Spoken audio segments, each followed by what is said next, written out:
Hi, and welcome to another studio session. Today, we're doing things a little bit differently. Instead of following the usual format, I'm going to make somewhat of a tutorial for the Volca Sample. Over the years, a lot of people have asked me to make a video like this, and I even had a tutorial recorded and somewhat edited, but my hard drive of the previous laptop had died and the tutorial died alongside with it. And then I went to my community tab on YouTube and I asked a question if anybody would still be interested in seeing a tutorial, but the response was that it's pretty much redundant at this point. But then I started recording studio sessions and I recorded 2 episodes with the Volca Sample, and people were pretty happy that I demystified some of my workflow. And in the comments, some people asked me to make a tutorial. So I decided to just get it out of the way, do it, and try to explain everything I know about the Volca Sample, or at least most of it. It's going to be a little bit tricky to make sure that I mention everything off the top of my head, but I still will try to explain things and make sure to go a little bit more into the abstract of it all, because making music is not always that formulaic. Sometimes you just have to consider certain things and just experiment until you get something. So after that rambly bit, let's dive into a quick overview of what the Volca Sample is capable of. Okay, so let's start from the beginning. We can load up to 10 different samples on 10 different slots. I call them tracks, slots, parts, it's all the same. So on those parts, we can sequence our samples into a pattern. And those patterns are usually 16 steps, but there's one workaround. I'm going to mention it a little bit later on. So now, knowing that we have samples that we can put into patterns, let's talk a little bit about all those knobs. So the starting point is what the name suggests. It's just a starting point for the sample. So let me find a longer sample and demonstrate what it does. Okay, so we have this sample that has 3 consecutive notes playing. And if I move the sample start, we got rid of the first note, right? So the start point responds to a starting point of the sample. We can pick and choose at which point we want our sample to start. And the knob right next to it is called length, and it's determining when the sample will end. So right now, our sample sounds like this. And if I shorten the length of it, we can isolate a single note out of it, for example. So the next knob is a high cut, and it's basically a filter that removes the high frequencies from our sample. On the example of a hi-hat sample, that's how it sounds normally. And if we move the high cut a little bit lower, you hear that those high frequencies are missing. And right now, when it's at 0, it's almost not audible. So the next knob is called speed. It's basically pitch, and if we go lower in value, then the sample gets stretched out and it's longer, and lower in pitch. And when we go higher up, it's quicker, but also higher in pitch. So, for example, we have this sample, and if we turn the knob, now the sample is longer, but also lower in pitch. The same if we go up, the sample is shorter, but higher in pitch. So the next 3 knobs are pretty much connected. It's e.g. int, attack, and decay. Those knobs introduce pitch glide to your samples. So going with this example, this is how the sample sounds normally. If we increase the intensity of the EG, which stands for envelope generator, it does nothing, because our attack and decay are at 0. But if we raise the attack and raise the decay, you hear that weird pitch glide, almost like an engine revving up. And we can make it even more intense.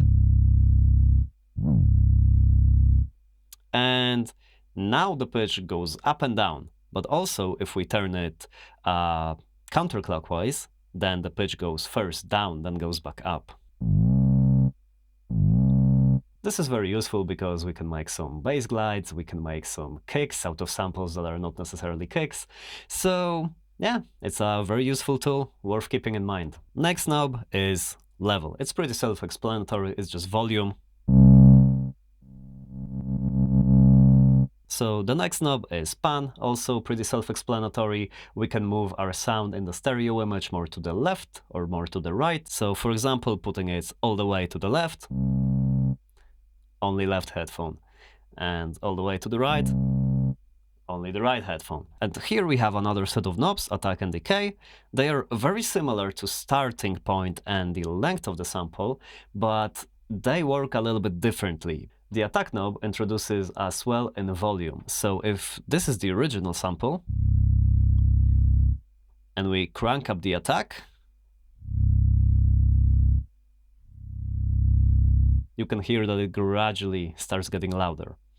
And decay is the same, but in the opposite direction. So we can make our sample fade out gradually. And what's the difference between the attack and decay and the starting point and length? Length is very abrupt. Meanwhile, decay is very gradual. And the same thing with the starting point and the attack. So the way to think about it is that you want to use start and length when you want to decide on the length of the sample, and then if you need more gradual changes in volume, you will think about the attack and decay. Okay, so let's move on to the buttons. The text on top of them, in black, is the main function of a particular button. So, for example, this says part and it has arrows on both sides, and if you will observe this light, when I click this button, it moves here. This means that right now I'm on part 10, and if I move it to the left, I'm on part 9, 8, 7, 6, and etc. So the next button says mute, right? So if I press it, you can see that only those two tracks are highlighted. So when I will press play, we hear only those two. And I can unmute the rest of the tracks just by touching and swiping.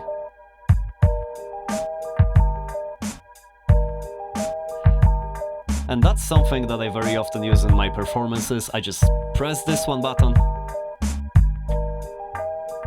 And now we don't have the kick and snare.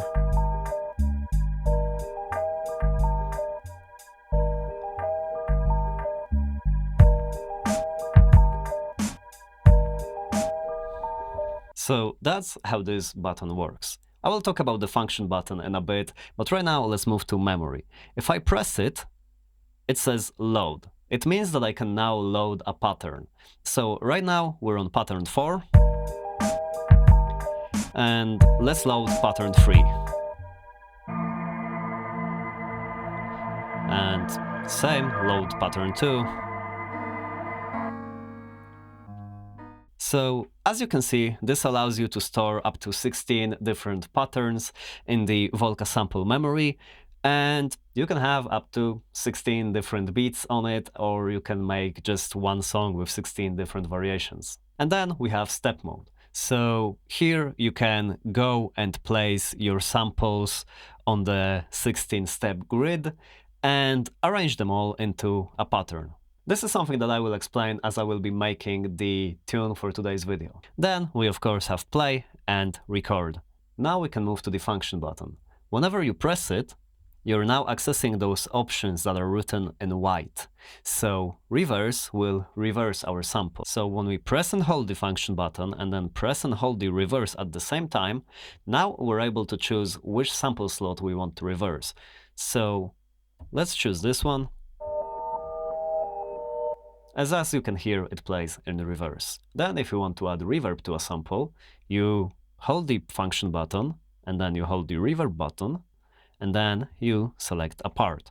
Then you can make use of this reverb knob over here on the top, and now our sample is reversed and reverberated.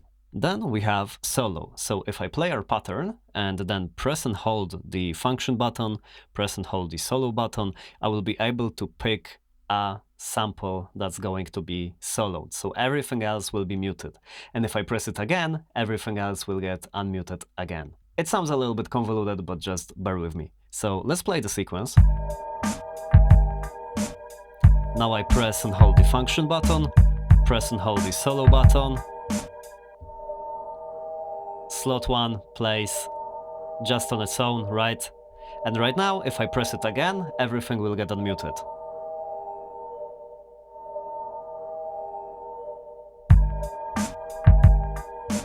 Then we come to the right. This is basically your saving. So if you press and hold the function button, you press and hold the right button, it says save. Then you just click on a slot that you want to save your sequence on, and it's going to be in the Volca Sample's memory. Then the next thing is step jump. So if I will play the sequence again and go into the step jump mode, now I can press any one of those 60 steps and it's going to be re-triggered.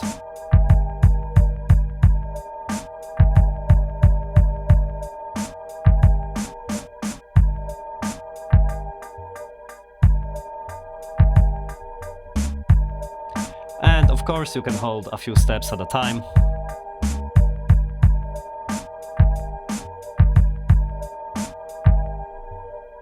And then function plus active step determines the length of your sequence.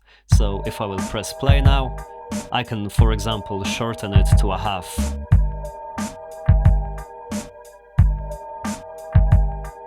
Or I can experiment with something like this.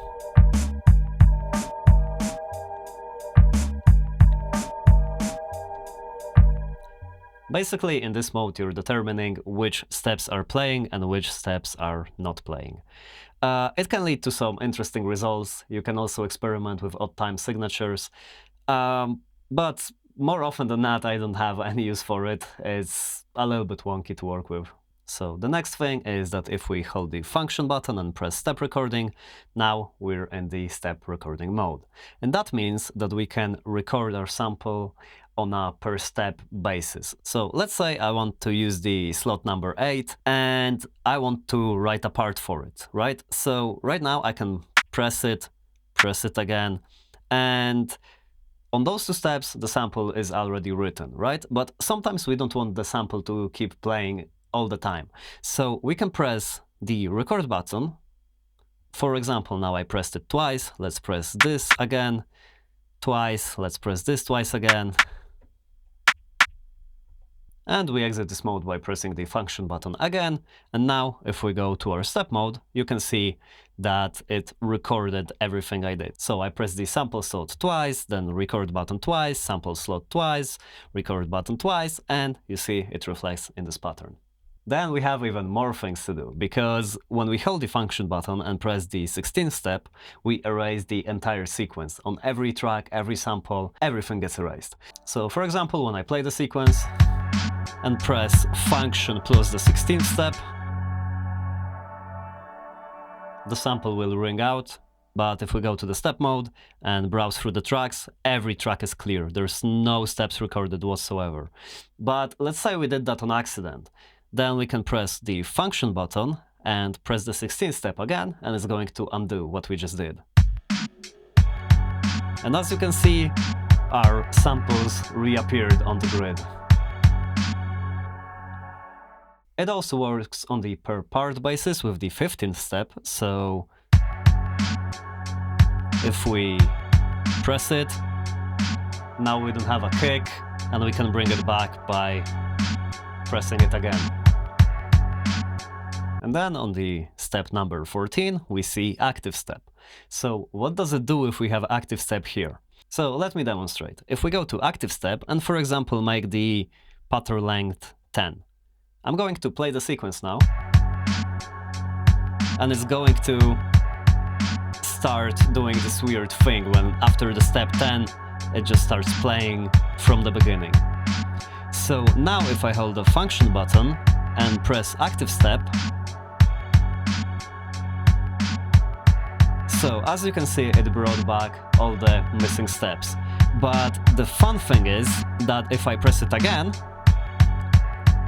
it goes back to 10. So that's a nice way to toggle between the active steps that we chose and just the full sequence, right? So one use for it could be that if we go to active step, I can shorten the sequence to half of its length, and if I play it,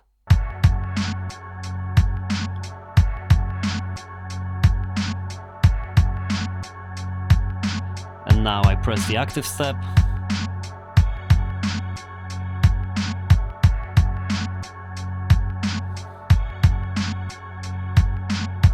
So it can be something for transitions, it can be something for making your sequence seem twice as long as it is. The only thing limiting you is your creativity. Then we have the motion sequencing. It basically means that we can assign values of those clear knobs to a particular step. So let me go to an empty sequence.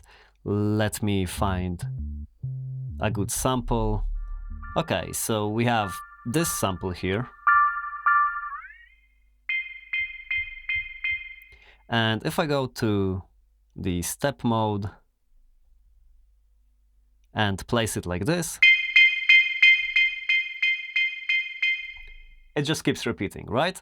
But if I press function and then motion sequencing on, so step number 12, now anything we do with those knobs while holding a step is going to affect this step and this step only. So, for example, on the first step, I can go lower in pitch.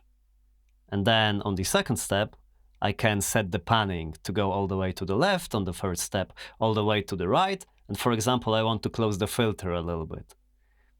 And then on the fourth step, we can do something more complex. So let's go down in the pitch again. Let's introduce a pitch glide. And step 5, let's leave it normally. Step 6, 7, and 8, let's leave them normally. And then, for example, step 8 is a little bit quieter. And maybe let's do it a little bit to the right. And the next step is a little bit to the left. And also let's make it a little bit louder. And let's make it really short with the decay and length. And now if I will play our sequence, it's going to sound like a mess, but you're also going to notice that all of the things that we did while holding a particular step are baked into it because of the motion sequencing.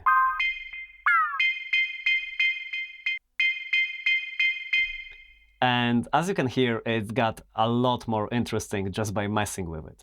So that's the power of motion sequencing. But let's say that we did something that sounds so atrocious that we don't want to deal with it. Sadly, you can't erase a particular automation, you erase them all at once, but you do it by pressing the function button and the step number 13. And the automation now is cleared. And of course, we can bring it back if we deleted it by accident by pressing function and the step number 13 again. So now on the step number 11, we see loop. If we turn it on, the sample will keep repeating as soon as it ends. And it's going to go like that forever. But if you don't want it to go forever, you can use a decay knob to tell it how soon you want it to start fading. And with the length, we're determining how quickly the sample will repeat. And with the very low values on the length, we can achieve a certain pitch.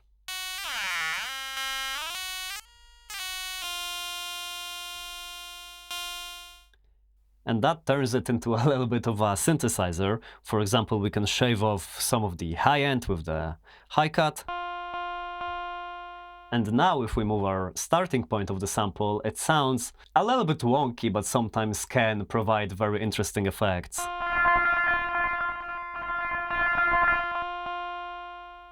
I use that quite a bit in some of my jams. So another noteworthy thing when it comes to the function button is that if we go to the step mode and place our samples like this,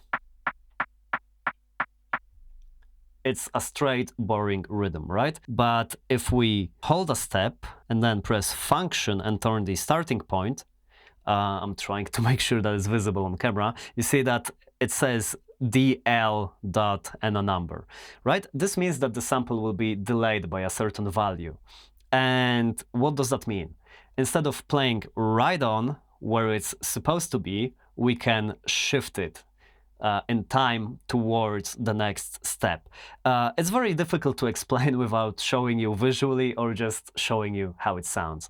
So when I press play, it all sounds like this, right? So let's shift this sample pretty significantly, and let's do it every other sample.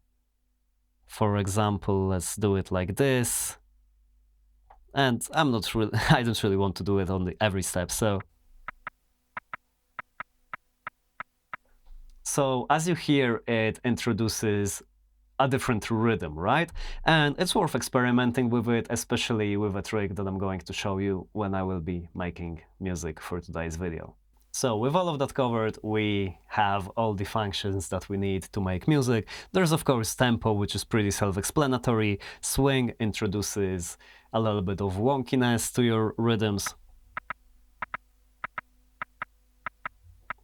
It just changes the timing of the triggers a little bit, right? And then we have our reverb, which I already explained, and our main volume. We also have those analog isolators, which is basically a low cut and a high cut.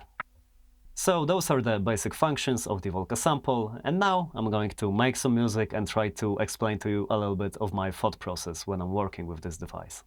Okay, so with all of the basics out of the way, we can now start working on a tune. I'm going to press memory, which is loading a sequence, and I'm going to press a slot on which I don't have any pattern. Right now, it's just a bunch of random garbage because I loaded another sample pack into it, and it just doesn't work with the previous sequence.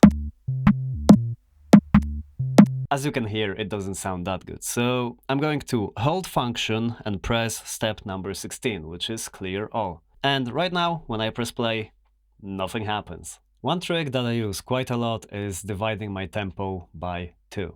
That means that instead of 16 steps, I have 32 steps. But this results in a lower resolution, which means that I shouldn't be able to do faster hi-hat patterns or maybe more swung drums, but I can compensate for it with looping and also by the sample delay function. So right now, I'm going to make something trip-hoppy, and let's say that I want to go for the tempo of 90.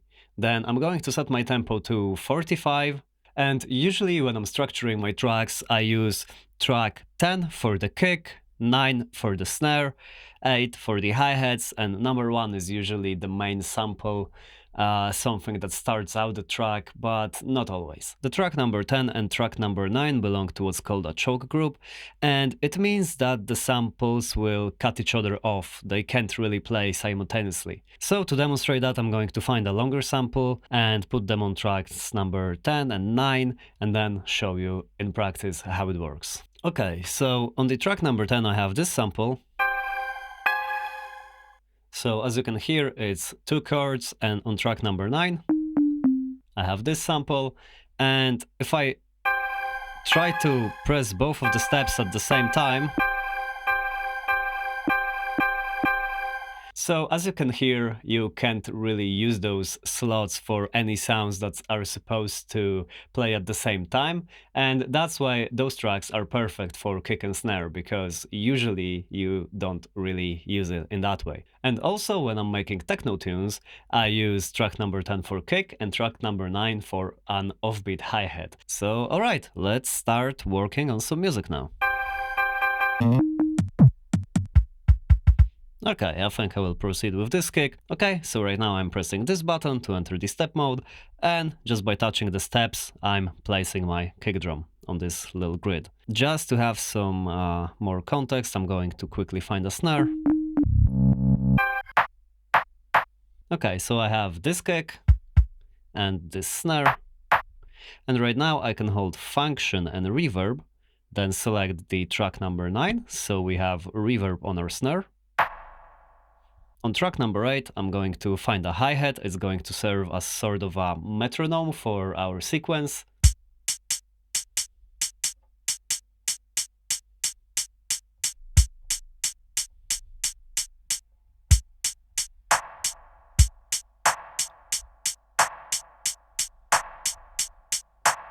And now I'm going to place a kick over here, and I'm going to use the sample delay to add a little bit more groove to it. Before I do that, it sounds like this. So now if I hold this step that I want to affect, then hold the function button and move the starting point knob, it should move this kick forward. So it's a little bit more groovy, it has a little bit more swing. Right? And right now our hi-hat is a bit too long. We could navigate to it by just pressing this arrow key, but also if we hold the function button and go to track number 8 where our hi-hat is, we can immediately get there without triggering the sample. So over here, I'm also going to hold the function button and turn on the motion sequencing by pressing the step 12. And right now we're going to record an automation for a hi-hat, so it's a little bit more lively. So I'm going to use the hi-cut knob. I'm going to press record, and you can see that this button is flashing. Now I can press play, and it's going to record everything I do in that little sequence.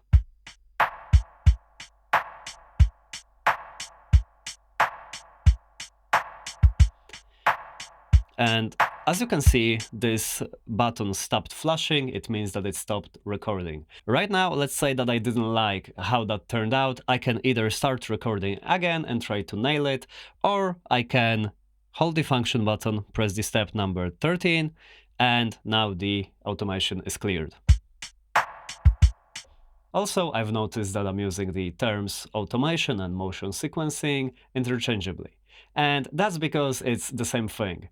Automation is more of a producer term. On the Korg Volca Sample, it's called motion sequencing, and on something like the Decay, it's called parameter locking. So there's a lot of names for it, but it's all the same thing. So I'm going to lower the volume of our hi-hat. And for example, now I can try to find a volume that I want to be the top volume of the hi-hat.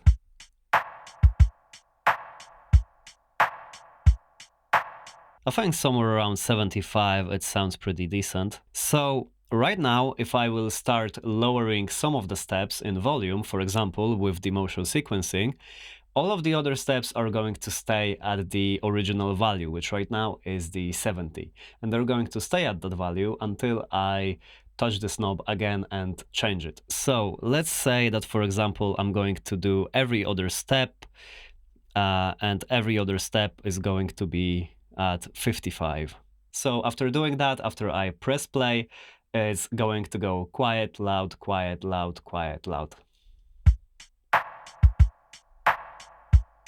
And if I turn this knob, those steps with the motion sequencing are not going to be affected by it.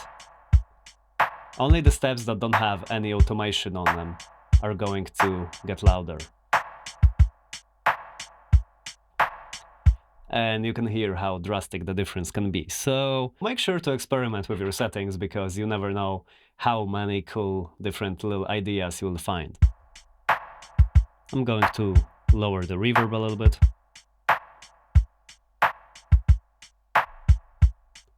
Let's play with the pitch of the snare.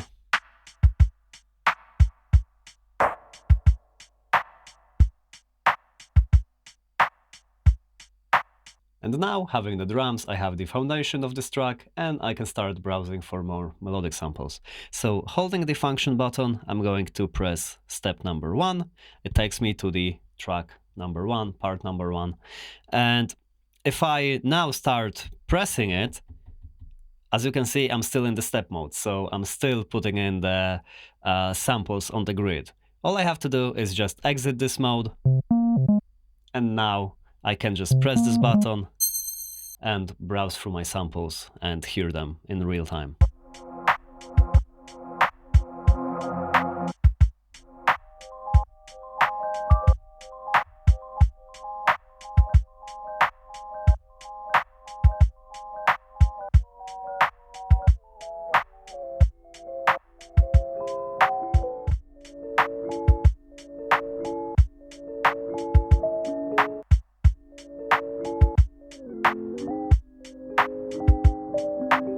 Okay, I think I like that idea. This sample is tuned -48. This is not a semitone measurement, so it's nothing like you know from your piano or guitar or whatever. This is the Volca's own internal measurement. It's not linear, it doesn't correlate very well to pitches. This measurement is pretty much a mystery. Somebody cracked the code some time ago, but it was a lot of math. I was never good at math, so I'm not really able to tell you much. All I was able to figure out is the fact that minus 32 is an octave down. The same going up, plus 32 is an octave up, and minus 48 is 2 octaves down, and then plus 48 is 2 octaves up. So, since we're here, I'm going to talk to you a little bit about the samples. Your sample selection really matters, because if you don't load samples that you like and that inspire you, you're not going to have a very good time with it. And also, if your samples come from various different sources, you may be able to fit them together, but more often than not, you're going to run into the problem that nothing really glues together to form a coherent sequence, right? I'm not saying it's impossible, but on a device that's as limited as the Volca Sample, you really don't have as many options to shape your sounds. For example, I would be able to make much more out of an incoherent sample pack with something more powerful, like the Decay, because then I could just put a bunch of effects and filters on it and resample it endlessly until it's shaped into something that can work for my idea.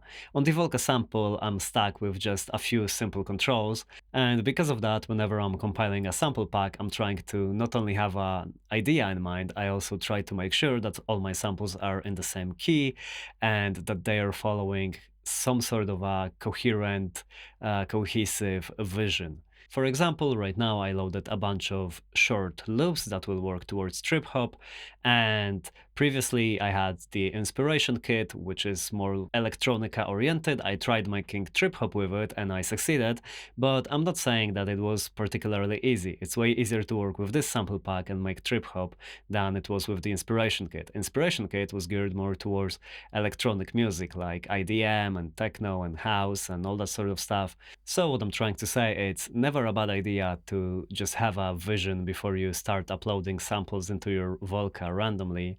And it definitely helps if they're coherent and following the same vision that you have. And then whenever you sit down, you can get inspired just by pitching it around or moving the starting point a little bit or trying to loop it in a certain way. And all those possibilities come flooding in. And that would be way tougher to achieve if you have a bunch of random samples that don't particularly make you feel anything. And I understand that maybe some of you would like to work with the same sample pack that I'm working with right now, but as much as I would like to share it in the Volca format, I don't really know if it's going to work for anybody else. And that's because it's a little bit strange. So there's this old school trick that you speed up your sample so it pitches up at the same time, and because of that, the sample weighs less, so you can fit more samples onto your device. And with this sample pack, I have everything pitched up, even the drums. And when I tried to scope out the weight of it, it was twice as much as the Volca's memory. But I tried to upload it via the librarian app, and for some reason it magically fit in there. So I don't really know what happened. I don't really understand how a bigger sample pack could fit into the sample, but yeah, I'm hesitating to upload it and start sharing it because I can't guarantee that anybody else is going to be able to load it in. But I'm planning to repurpose this sample pack and put bits and pieces of it into a sample pack that I'm currently working on. I can't really say much about it yet, but people on Patreon already know what's brewing. So yeah, just keep an eye out and you'll probably hear about it once I have it all compiled. Okay, so going back to the music making, we have this little thing going for us right now.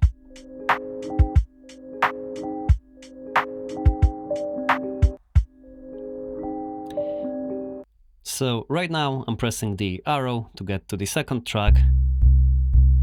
We have already a bass sample loaded on it.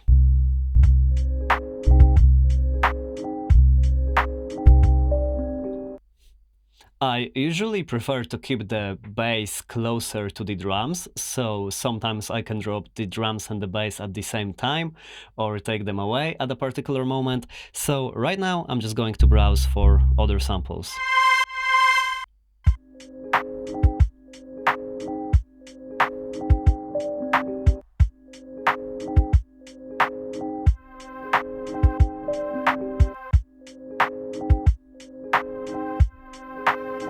Okay, let me record that.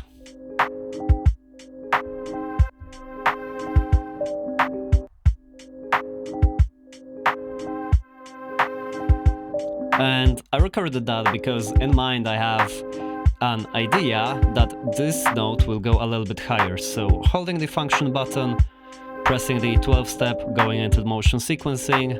Now I'm holding this button. I hold the function button to move in the increments of semitones.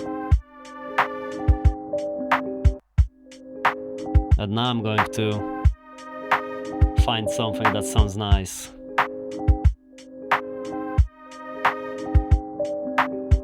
Okay, I'm not sure how I feel about it, so I'm going to press and hold the function button, step number 15, clear part.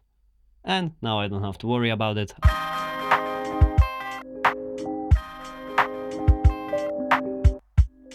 Okay, so I would like to keep the first part of the sample, so this hit, but not the little did it. So I'm going to use the length knob to cut it off.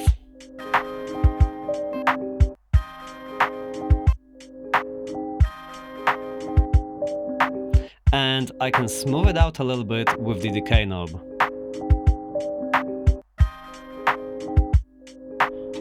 And if I press function button and the reverb button, I can add reverb to that part too, going into step mode. It fades out a little bit too quickly to my liking, so maybe let's try the loop function. And maybe we can find a cool delay pattern.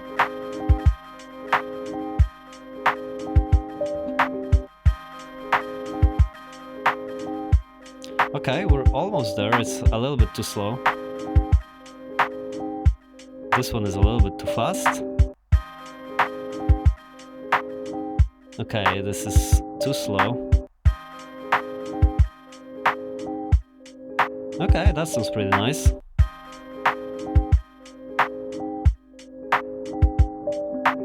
And once again, exit the step mode, go to the next part.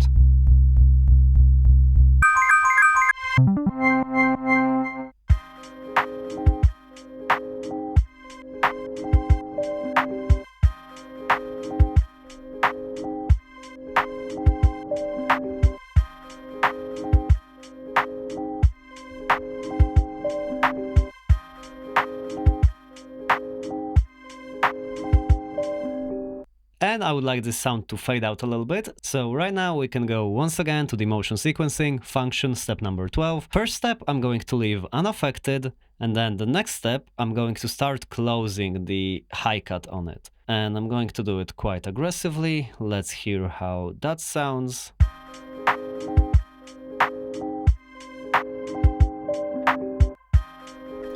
And as you can hear, the sound starts getting a little bit darker and darker every time it repeats, right?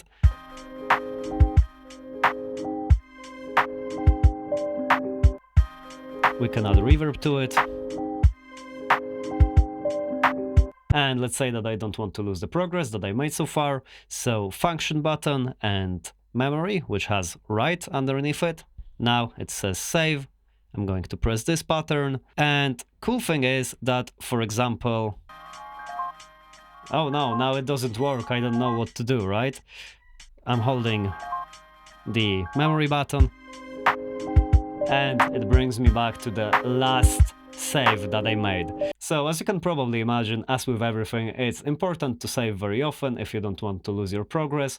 And when you get carried away with the experimentation and you mess something up, you can always bring it back. Having that, I'm going to go to the part number 4 and look for some more samples.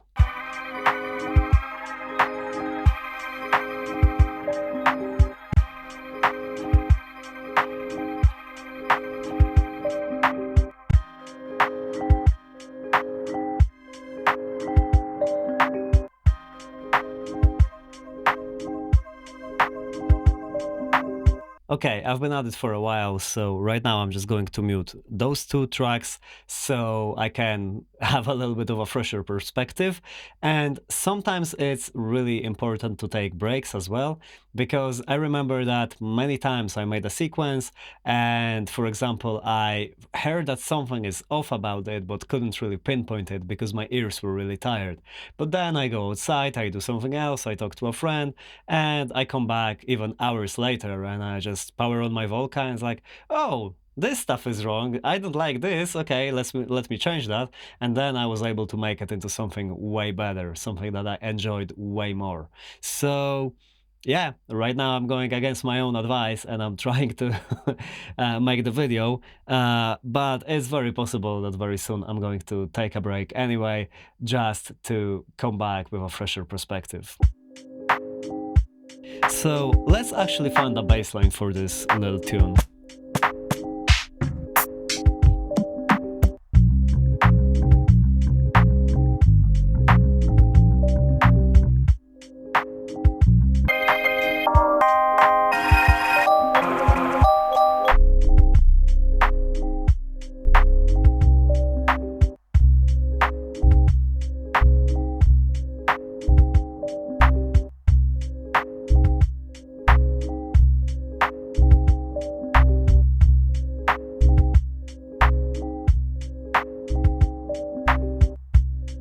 Okay, so I may did it a little bit too fast for some people, so I'm just going to explain. I used the decay knob to shorten up the sample a little bit, just so it fits the groove of the track a little bit. I'm doing it by ear, and you can do it by ear as well. You just have to critically think if it sounds good to you, and what sounds good to me may not sound good to you, so I'm not going to provide you with any other tips other than that. It's just, yeah, follow your own creativity, see what you like, what you don't like, and yeah, just have fun with it. it's it's the most important thing.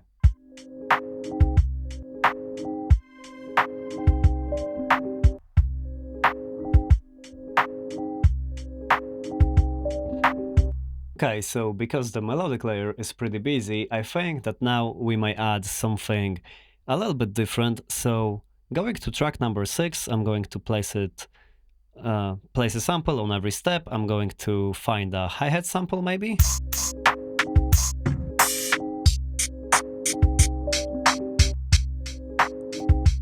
And if you watched my videos for a while, I like to do those fake scratching things.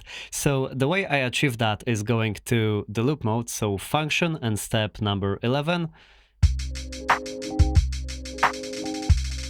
And I like to just let it run. And when I turn the pitch knob, it not only gets higher in pitch, but also quicker.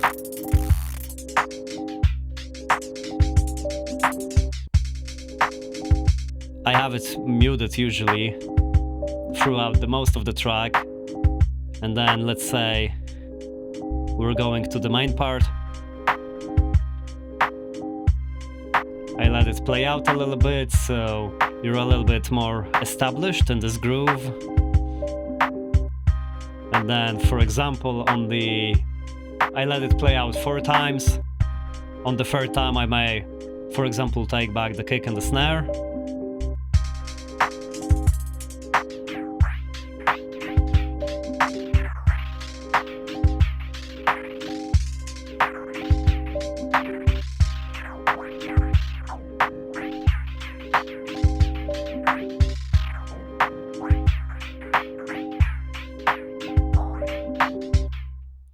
And that may sounded way more intentional than it actually was. All I'm doing is just twisting the knobs.